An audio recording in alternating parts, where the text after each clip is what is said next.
What's going on, everybody? Welcome back. It's your boy Calypso, just to here give you guys an update on what's going on with Fragginstein. As you guys can see, it's a lot of changes have happened to this tank. Uh, what can I say? A lot of things happened during this quarantine, man. Like, we are going crazy, and I'm no exception. So, I decided to do a few changes here to the Fragginstein just to, I don't know, motivate myself a little more with the tank. Um, it's been bored just seeing a frat rack right there and seeing corals grow.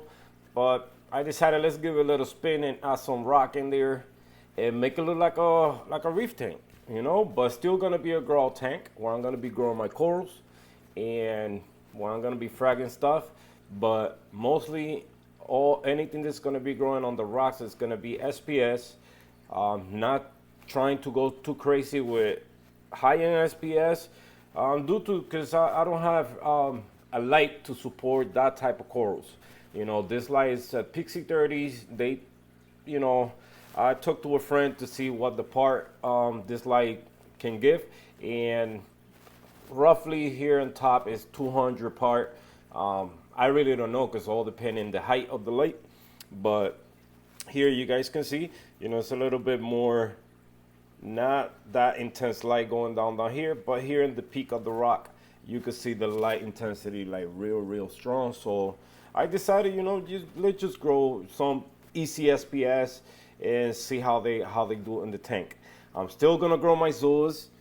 I'm trying, just to let them grow and just frag them from there. I'm trying new things. I bought a bunch of tiles, regular tiles, just to give it a little test and see if I could grow corals in those tiles. Of course, I'm putting my frag plug in it. I'm not just gonna, glue the zoas into the tiles and let them grow in the tile. They're not that rough. They kind of smooth, so I don't know if they're gonna attach or not. But corals, once corals start growing, they're gonna attach to anything. So hopefully, we're gonna see them grow. I did soak them in water, left them there for a while, in case it got any toxins and anything like that, so it could get released, and that way it don't affect the reef. And since I put them in the tank, I only put one. I got a bunch. I got like 30 pieces. I only put one, and so far so good. I haven't seen coral reacting to it like it's something in the water. So I added carbon and phosphor in the filter media cup just to make sure if anything get released in the tank, it's gonna be removed by the carbon and the phosphor. But things here, this tank is a little bit challenging for me because not like the Twin Cities. The Twin Cities stay consistent with the pH and the alkalinity. And I know that's due to I got a refugium there, so I run opposite on the timer. So lights come on during the day for the tank, for the reef tank, and then at nighttime, my refugium light come on. And I think that's why I keep my pH really balanced and my alkalinity. I don't see no drops in alkalinity. I have tests both during the morning and in the afternoon, and always my alkalinity stay about the same all the time. In this one though, I don't have no refugium. So I tested it through the night, and it goes as low as 7.8 around there, my alkalinity. So I think that's the only problem with it. And by the tank doing that, my ATO, the way I have my ATO, I got Kaltwasser in my ATO. And the ATO that I'm using the J-Bow ATO. It's not as sensitive as the one in the Twin Cities, so it tend to, like corals tend to consume more alkalinity than the Twin Cities. So that way, when the ATO come on, corals are in need for more alkalinity. So soon that water goes in, alkalinity start getting consumed, and my alkalinity start dropping. So I gotta constantly be testing this alkalinity in the frag tank. But other than that, everything being sweet, only goes down by 5 So it's a big drop for me because I like to keep it, if it goes down or up, just by twos, not by five. So, it's a challenge just to keep it in the right alkalinity. But other than that, the tank is doing great. It's easy to take care of. It's nothing I can complain about this tank. Corals are growing, even corals that I thought they were gonna die before. Due to all the changes that I do to the reef, I throw them in here, and they stay alive.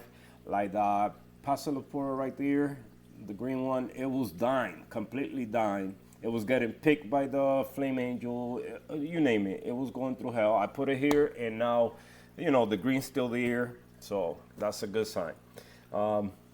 I am encountering a couple things with this tank, and it's a good thing. I hardly dip corals, but I don't do it because I don't want to. I got dip solutions here, but I do it just to learn how to fight certain pests. Anything from here, I don't put it in my Twin Cities, so anything that goes in here, I do always look at the frags when I get them, but sometimes things is gonna slip through your hands. So I encounter some algae eating nudibranchs. They kind of pinkish looking. I see if I get a picture and show you guys later on another video. Algae eating little flatworms. The other day, out of nowhere, my LFS gave me a free rainbow Monty, and I inspected. Everything was good. The other day, I decided let me look at it through the night, and I found in the frag algae. Montipora eating nudibranchs. That was the first time for me. So what I'm trying to say is I let this thing happen because I want to learn how to fight them. Because if I ever turn my 40-gallon breeder, that's my future build. If I ever turn it to a SPS dominant tank, I want to be able to learn how to fight these pets. We're gonna come across. You could try to avoid them, but it's 100% effective by you dipping the corals. No, it's not effective. So you always hearing there's gonna find Aptasia, nudibranchs, you name it. It's a lot of pets out there. So this is my test tank, you could say, but that don't take from the tank that it could look good. So that's exactly what I did. This rock, it was the one I was gonna use in my 40-gallon breeder, and maybe I do end up using it. I don't know. We'll see if we get this frag tank pet free. Once we do that, then we'll see. But yeah, this tank being in idle pilot, it's nothing crazy going on in here. Just a couple SPS growing. They're all doing good. I haven't seen no more Montipora eating nudibranchs. So, let's keep our finger crossed with that. So it was only one coral that had it. I've been checking the other Monties to see if anything is in there, but no, so far so good. So let me just give you guys a quick look at the corals and show you guys some new ones like this Digi. I don't know if the Forest Fire Digitata or just a regular bubblegum Digi, but it's a beautiful, beautiful. Shout out to my LFS, even though he gave me that frag with the nudibranchs, he gave me this one for free too. And hey, you can say no to a free frag. So beautiful, beautiful piece. It's about an inch, you could say, or so, and it's doing beautiful.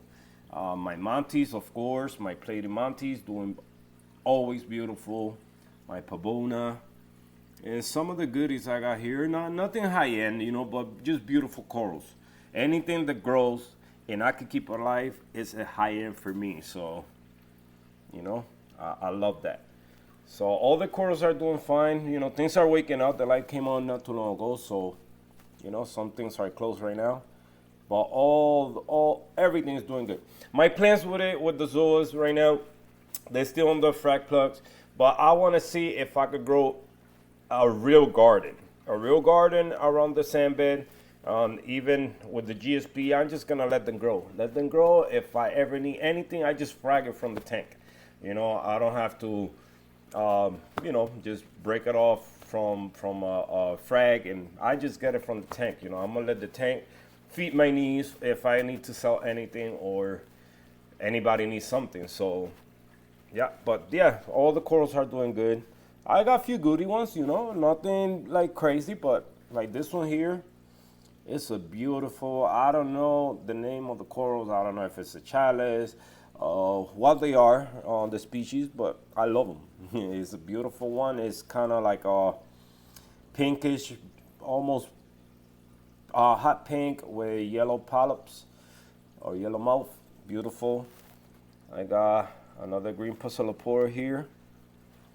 Then I got my froskin doing beautiful. My Setosa, orange Setosa, encrusted green Monty, the Digi. Everything is doing beautiful in this tank, man. I can't complain. I still got my Flame Angel down there. A bunch of rocks, you know, it's no filtration here other than the filter cup with some carbon, more bacteria media balls, and some Foscar and a polished filter pad. But that's all that it is in there. Just a bunch of rock for beneficial bacteria to grow, and that's about it. A couple corals in there too, you know, just because I ran out of space, especially with the mohawks, man. Those mohawks grow fast. So if anybody wants a colony of mohawks, they beautiful, but they a pest. They grow super fast. So I don't want them no more. So anybody wants them, come pick them up. They're all yours. But yeah, guys, so the tank is, like I said, it's been in autopilot. Just doing beautiful. Can't complain. Sorry that I took long to give you guys an update on the tank, but it's looking beautiful. I got now officially 4 Pixie 30s in here. I don't know what's the difference between this two, because this one you can see the light shining through the silver line, and in this one you can see them. So I don't know why they did it like that, but they look cool. And this is my AI DIY AI prime mount. So this is my AI mount, and then I just did this here just so I can attach both lights together, because I'm using the mount from the Pixie to the AI primes on the Twin Cities. But things are doing great in this tank, guys. I can't complain. So just a final look at the tank. It's doing beautiful. Love the rock work. It's perfect to grow SPS. So we'll see where this tank takes me. Like I say, I'm not no expert in growing any type of coral.